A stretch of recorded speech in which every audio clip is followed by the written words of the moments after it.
Hey guys, this is Afro Blue. Now, when most people mention Sonic the Hedgehog 1 and 2, they're thinking about these, the Mega Drive titles. However, simply because it's what I owned growing up, I'm usually thinking about these, the Master System games which are also ported to the Game Gear. A lot of people didn't seem to know much about these. In fact, there are a few people who have commented that they didn't even know these existed. So, without further ado, let's take a look, see exactly what they're like. Sonic's first Master System outing arrived in Europe in October 1991, 4 months after the Mega Drive version had hit stores in June of that same year. This trend was then reversed with Sonic 2, where the Master System version arrived first, October 1992, with its more powerful cousin being given to us in November of 1992. Despite the games being a year apart, and although there were some drastic changes between Sonic 1 and 2's more recognised releases, these Master System offerings are so similar that I felt they should be looked at together. As you'd expect, these games do have a slower pace and don't quite have the same sense of speed or momentum as the Sonics we all know and love, due to the hardware involved. Likewise, graphically, it's almost the equivalent of comparing Super Mario Bros. 3 on the NES with Super Mario World on the SNES. If you're going into these games, you have to expect a slightly different beast than that which you're probably used to. This isn't necessarily a bad thing. Yes, failing loop-the-loops will yank you out of the experience faster than you can say chili dog, but it forces the game to look into other tropes and ploys used by the platforming genre. For example, you will have levels where the screen is moving forward and will drag you along if you don't keep up. You'll also find instances where, as you move up the screen, falling back down means certain death. In Sonic 2 there are even minecart and hang glider sections, making these some of the more varied games to ever feature the blue blur. In both games, Chaos Emeralds are no longer found in special stages, but are instead placed within the normal levels, with varying degrees of difficulty and backtracking to collect. In Sonic 2, collecting all of the emeralds will also give you access to the final stage, an incentive that would later be recycled by Sonic 3D. Finding these will certainly add some replay value to the game and increase its longevity without making the titles come across as artificially lengthened. Seeking them out is simpler in Sonic 1 as the level design tends to be fairly linear. You will find yourself going from A to B with little or no room for detours in almost every level. The focus here is on precision platforming and timing. Sonic 2 on the other hand has multiple routes feeding off from multiple routes.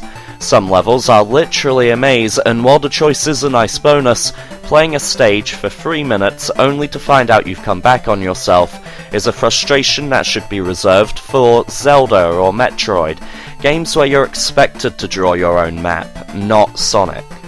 I stated earlier that the games can't carry a sense of speed and certainly aren't powered by whatever the hell blast processing actually was.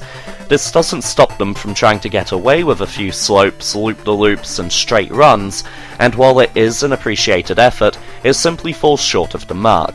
For many, this sense of sheer velocity is Sonic's trademark, without which they have no incentive to play. If you belong to that group, then the gimmicks the game employs to try and sidestep that fact, such as the aforementioned hang gliders, will only make it all the more painfully obvious. Boss battles do indeed return, and as usual you'll face them at the end of each zone. In Sonic 1 it will always be Robotnik himself in one of his machines, the standard fare. In Sonic 2, well, they're just insane. I can say that each and every boss is a joy to fight. A certain frenzy can take over when going toe-to-toe with the tougher ones, with an added dose of tension. It's how a boss battle should really be. My main gripe with them is that sometimes the difficulty comes from the game's limitations, as opposed to a legitimate challenge. For example, bombs being able to kill you for a few milliseconds after they've exploded and after their sprites have disappeared. Or small bird enemies that get hidden behind cloud graphics. Speaking of which, the graphics are actually pretty decent for the system it's on. It makes the most of a limited colour palette to provide a vibrant and varied world. The animations seem to be trying to use as many frames as they possibly can, and there isn't a single object that isn't instantly recognisable. If you're playing the Game Gear ports, you will benefit from a larger colour palette, but will also be hindered by a smaller on-screen resolution.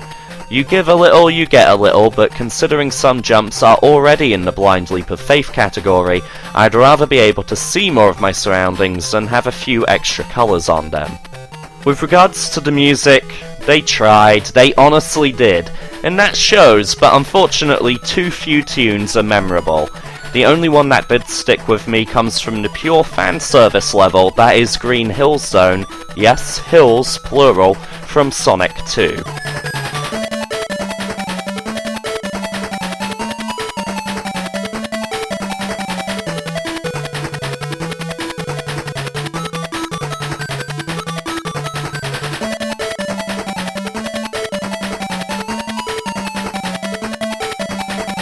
Recognise that music? It's Toot Toot Sonic Warrior, aka You Can Do Anything, from the opening of Sonic CD. Sonic CD wouldn't make its debut for another year, October 1993 for Europe, and even then not many people actually bought a Mega CD to play it on.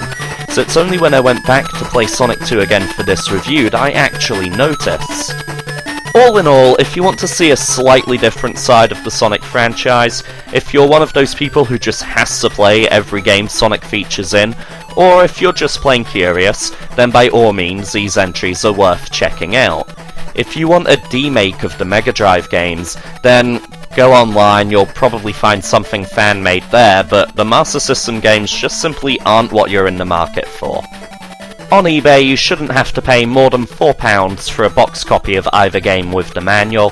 Cart only will probably run you £2.50 maximum. Alternatively, UK fans can grab either of the games at gamesworldbodmin.co.uk for £3.99 each with free postage. As always, this has been Afro Blue, thanks for watching. If you like my stuff, then by all means, favourite, like, subscribe, all of that good stuff. There is now an Afro Blue Facebook page as well, and of course I still have my Twitter and DeviantArt accounts too.